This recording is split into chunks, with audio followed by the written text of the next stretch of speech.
want the police on! We have nothing to lose but our shame!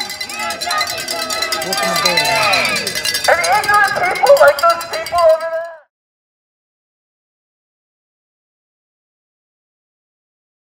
Tim Bennett here. I'm here with Bud Deesher of Back to Blue. But please tell us what Back to Blue is, or to the people. We are a local 501(c) nonprofit organization. We are here to support our first responders, local law enforcement, veterans. We've done fundraising. We've given back to the community. We've donated for Toys for Tots this year. We gave money to Jesse Abbott Shop with a Cop. We've donated to the DAV for Veterans Thanksgiving dinners. We had a Halloween event, and we continue to keep doing raffles and fundraisers so we can keep giving back to the community. Okay, so today, what took place today? We actually had our Christmas raffle today. We had 3 prizes that we had done raffle tickets for and gave out. We figured it was a good day to come down and actually support our local law enforcement, first responders. A lot of us that were here have friends and or family that are local law enforcement. So we'd like to be here to represent them and show our thankfulness and pleasure to have them around for us. Okay. Question. What made you decide today was the perfect day to do this? Well, honestly, the raffle tickets were done a long time ago. Because there was a little rally for justice, we thought we would show our support for the other side and come down and do our own thing. And you know, we had some coffee and our drawings and just came out to support our local first responders. Is there any other message that you would like to share or to give to the community?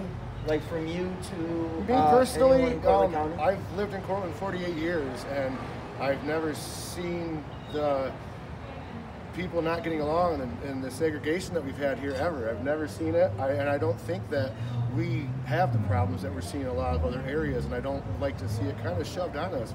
Cortland's a good knit community, and I just don't like to see where we're going right now, and I think we all need to come together like we used to in the past days. I mean, we all used to go down to the park and play kickball and foursquare together and everything, and as times have changed, and it's sad to see it coming to us. Okay, now let me ask you this. What is a way that you might propose that people could come together?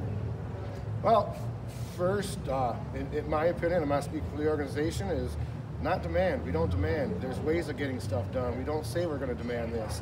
Laws are laws. We're put there for a reason. There's ways to go about changing them and doing it the right way. But to demand, that kind of loses me a little bit there.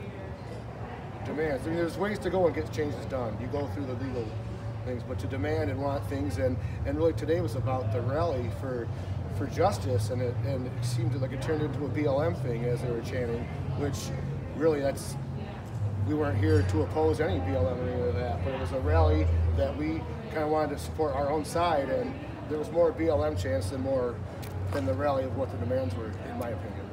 In your eyes, is the group that put this on, or BLM, is that opposite of what you're saying?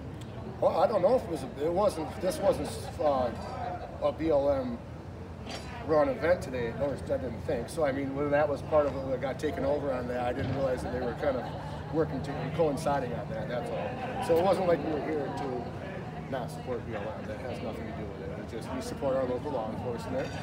Like I said, we're all townies. Most of us know each other. I mean, whether even people that are here from different groups, most of us know each other. We've gotten along for so many years, and it's just sad to see the segregation right now, because I don't feel that way. I mean, I love people. I love good people. It doesn't matter to me. But color is not an issue in my eyes. I don't see color. I see character and good people. Okay. Well, thank you for the interview. Here from the Cortland Voice, I'm here with Mecca Nagel. Mecca, tell me what took place today. Right, so we brought a community of concerned individuals here from Cortland and Ithaca, and to basically bring our people home for the holidays. Okay. Our people are locked in this jail, and we want to raise awareness that the COVID crisis does not know walls, it does not stop at borders, and the politicians, the county health officials, nobody talks about people locked up in very dangerous situations. Now let me ask you this, was it multiple groups, or was it you and different, like who was involved in today? Right, so in November we started organizing this event with groups in the southern tier and also with our friends in Utica, in Oneida, to basically put the spotlight on upstate New York, because there's a lot of tremendous organizing around the downstate and the major metropolitan cities, but in upstate, Cortland, Utica, even Broome, we don't have that kind of spotlight. And we need to shine it on people who are locked up for the simple reason that they're too poor to pay bail. Okay, 1 second. Sorry about that. We had to stop for a second. A vehicle had to get by at the outside the jail. Okay, so as we were saying, what kind of takeaways came from today? Like, what would you like to say to the community? What would you like to say directly to them? Yeah, right. So we in the Cortland jail right now, in terms of November statistics, we have 46 people caged in their cells. They're only allowed 1 hour outside those cages. Right? They're not 6 feet apart, rather to the contrary. And they don't get masks. They don't get the kind of protective equipment that everybody else in high-risk institutions get, like nursing homes. And so we think this is really a national scandal. It's a scandal that the Governor Cuomo doesn't address. He mentions nursing homes. He never says anything about folks in jail and in the state penitentiary. And so it's important for us as a community to stand together and say this is no longer acceptable. You know, on December 10th, we celebrated Human Rights Day. Human rights, as far as the United Nations is concerned, also includes the human rights of people in prison. Okay. Awesome. And is there any other takeaways or anything else you would like to say to the community? Yes.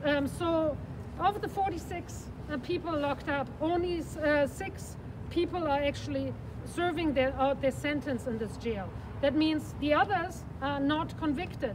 They should have constitutional rights. They're not guilty of any charges, and therefore we need to bring them home for the holidays right now. Thank you very much. Tim Bennett, Cortland Voice.